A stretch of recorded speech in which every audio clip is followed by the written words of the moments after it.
Hi everyone, today we'll talk about the 3 best investments I made into the stock market, and today I'm going to just look through the 3 best returns I've got from investing into these stocks, and I'm going to say a few reasons why I bought them and why I sold them. I just thought it'd be kind of a fun, interesting video to do. I was just going to do like the 3 worst investments I made in the stock market, so if these are a little bit of interest, I could always do that, but there's only really one that I've really got stung on, like absolutely loads.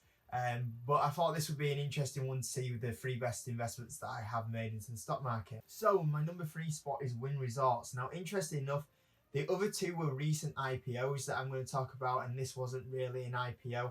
And another really interesting thing as well is that all 3 of these stocks are from the same year, which was the year of 2017. And I think 2017, the reason why all 3 stocks are from that year is because the stock market had just a really strong year that year, which also helped with the returns. It was very hard to have a really bad year in 2017. There is only like one stock this year that was pretty close to getting on the list, which is JD.com, but that still needs to go up quite a percent for it to make this list, and eventually one day it might do, because my price target is would be where it would actually make this top 3 list. So JD.com might eventually get on this list, but in the number 3 spot is Wynn Resorts. So the really background on why I invested in Wynn Resorts and I got a 91% return on Wynn Resorts is because at the time I was watching a lot of financial education videos, and he was talking about Wynn Resorts, and I thought, oh, I'll have a look into this company, I'll see what's going on. And I looked into the company and I liked the EPS growth, I liked the revenue growth. I thought the company was in a really good position at the time. So I saw everything going on in this company fantastic, and I thought it would be a good opportunity to buy into this company. The economy was really solid at the time as well. And then I had a really nice gain on the stock. I was now looking at it and I was thinking, is it about time? The P was getting quite high as well. And I was thinking, there's no, in the future now, there's not really, this was before the Boston resort got announced as well. I was kind of like there going, there's not really too much good news at the moment. The stock is now gone from undervalued at the time to, I'd probably say, getting towards overvalued prices. So I sold out the stock as well, and then eventually the stock did go up a little bit more from where I sold it, not too much more. And then a lot of bad news came out. The CEO, Steve Wynn, he eventually, we kind of know the background of what happened with Steve Wynn. And then because of all that, the stock went down absolutely huge. And it's funny enough, it's a stock that I talk about reinvesting in now, and maybe buying some shares in after the new Boston resort as well.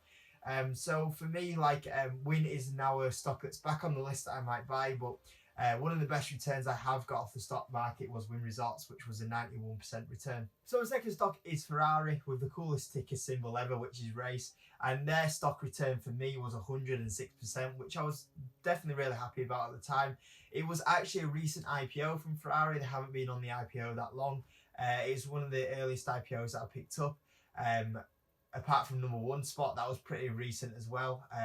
And sometimes I do buy IPOs after 280 days if I feel there's a good opportunity there. And Ferrari was one of those, and I saw Ferrari and I knew quite a lot about Ferrari going in before buying the stock. And I knew how they can control their products and the great brand that they have. And I felt like with the economy going really well and the amount of supercars that were getting bought at the time from Ferrari, I was thinking it's in a good position. The P was pretty low at the time, and I thought I entered this at a good price. And eventually, once again, the stock kind of got to prices that I was a bit uncomfortable with, and it was at a P that was very high compared to when I invested. And I was kind of at the point this company only is going to grow revenue at 4 to 5% a year. The dividend yield isn't that high right now, and I thought probably the best thing to do now is just take the profits from the stock and go somewhere else now. And that's what I did. And since then, I think Ferrari has pretty much gone up another 20% since I sold out of the stock, really. So I haven't really missed out on that much, because I sold out in early 2018. So when you look at the stock over nearly 2 years, has only gone up 20%. I think I probably made a good decision there to sell out that stock and take it somewhere else and invest into another company. And my number 1 stock is a company called Square that I sometimes talk about on this channel now, but it's kind of at prices and valuation that I probably will never get into this stock again for a good few years. But Square at the time was a recent IPO, And as you know, if you watch my channel quite a bit, I am absolutely mad over payment companies, and I always want to have a lot of payment companies in my portfolio. And at the time, my number one payment company was Square, and I invested really heavily into Square after an IPO.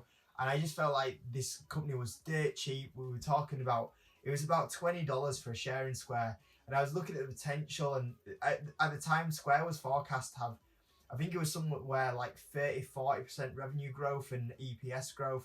EPS growth might have been even more at the time.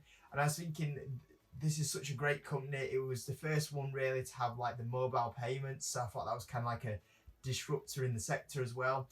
And I thought this is a really good opportunity. And with the shares so cheap, like I thought there was just so much potential with the growth and everything. And they were very close to making a profit as well, which was another good thing that I really liked. So I went really heavy on Square, and I think at the time it was probably my second biggest position in the stock market, maybe even first. And I was holding on to this for a while, and I was like checking every day, and like the stock just was going up like 5% every day. It was absolutely crazy. And eventually it was up 131%, and then I was like, right, I'm gonna take this out now and go invest into another company, which I think was Visa at the time. I think it's the first time I bought Visa. I think I actually ended up buying half of Visa and PayPal with them, that profit. And for me, like Square was a really good company, but it just got overvalued because at the time it had just started having positive cash flow, and as well the revenue was slightly slowing as well. There was a lot more mobile payment companies coming into the sector, and I sold out of that stock. I think it eventually I think it was somewhere around the $60-$70 where it was that I sold out at, without looking right now, but it was something like that. And it was a really good return on that company.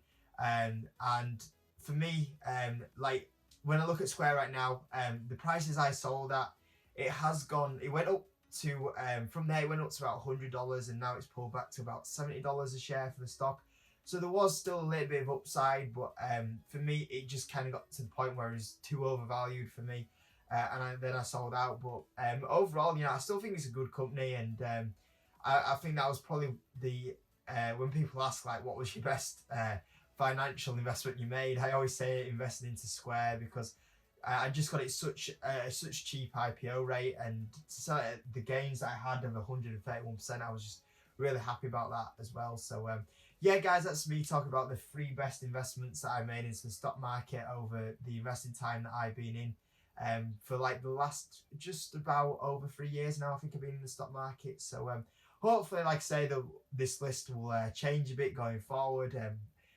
Hopefully things work out, but we'll see what happens. But I thought I'd share that with you today. So I hope you enjoyed it. If you could give the video a like, that would be amazing.